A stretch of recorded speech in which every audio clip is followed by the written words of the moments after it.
Class లో December prelims mains కొత్త class start అవుతుంది. ఈ నెంబర్ కి కాల్ చేసి రిజిస్టర్ అవ్వండి. లిమిటెడ్ సీట్సే ఉన్నాయి. ఏపీని వర్షాలు వేయటం లేదు. వరుస అల్పపీడనాలతో వర్షాలు పడుతూనే ఉన్నాయి. రాష్ట్రంలోని ఏదో ఒక జిల్లాలో నిత్యం వర్షాలు కురవడం ప్రజలు ఇబ్బందులు పడుతూ ఉన్నారు.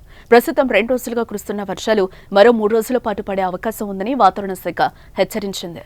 ఇటీవల బంగాళాఖాతంలో ఏర్పడిన అల్పపీడనం క్రమంగా బలహీనపడుతోంది.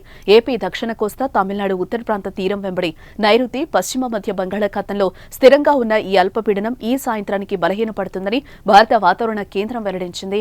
దీని ప్రభావంతో ఈ నెల 27వ తేదీ వరకు ఏపీలో ఓ మోస్తరు నుంచి భారీ వర్షాలు కురుస్తాయని వాతావరణ కేంద్రం అంచనా వేసింది.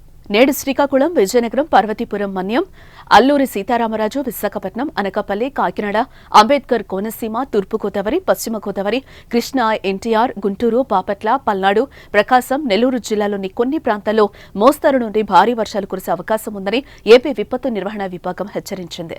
26వ తేదీన ప్రకాశం, నెల్లూరు, చిత్తూరు, తిరుపతి, ఏలూరు, కృష్ణా, ఎన్టీఆర్, గుంటూరు, బాపట్ల, పల్నాడు, కర్నూలు, కడప, అన్నమయ్య, రాయచోటి జిల్లాలో తేలికపాటి నుంచి ఓ మోస్తరు వర్షాలు పడే అవకాశం ఉంది. 27వ తేదీన ప్రకాశం, నంద్యాల, కడప, అన్నమయ్య, రాయచోటి, చిత్తూరు, తిరుపతి జిల్లాల్లో కొన్ని చోట్ల తేలికపాటి వర్షాలు పడొచ్చని అధికారులు అంచనా వేశారు. ఇప్పటికే కొన్ని జిల్లాల్లో కుండపోత వానలు పడుతున్నాయి. బుధవారం తెల్లవారుజాము నుంచే వర్షం దంచుకొడుతోంది. ఈ అల్పపీడనం కారణంగా ఏపీలోని అన్ని పోర్టుల్లో 3వ నెంబర్ ప్రమాద హెచ్చరిక కొనసాగుతోంది.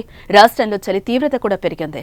కనిష్ట ఉష్ణోగ్రతలు 2 నుంచి 4 డిగ్రీల మేర తగ్గడంతో జనాలు వణికిపోతున్నారు. అటు తెలంగాణలో కూడా వాతావరణం మారిపోయింది. ఒక్కసారిగా మబ్బులు కమ్మేసి వాతావరణం చల్లబడింది. బుధవారం ఉదయం నుంచి అక్కడక్కడ వర్షాలు పడుతున్నాయి.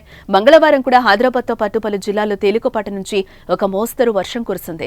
బుధవారం, గురువారం కూడా పలు చోట్ల తేలికపాటి నుంచి ఒక మోస్తరు వర్షం కురిసే అవకాశం ఉందని హైదరాబాద్ వాతావరణ కేంద్రం తెలిపింది. చలి తీవ్రత కొనసాగుతోందని అంచనా వేసింది.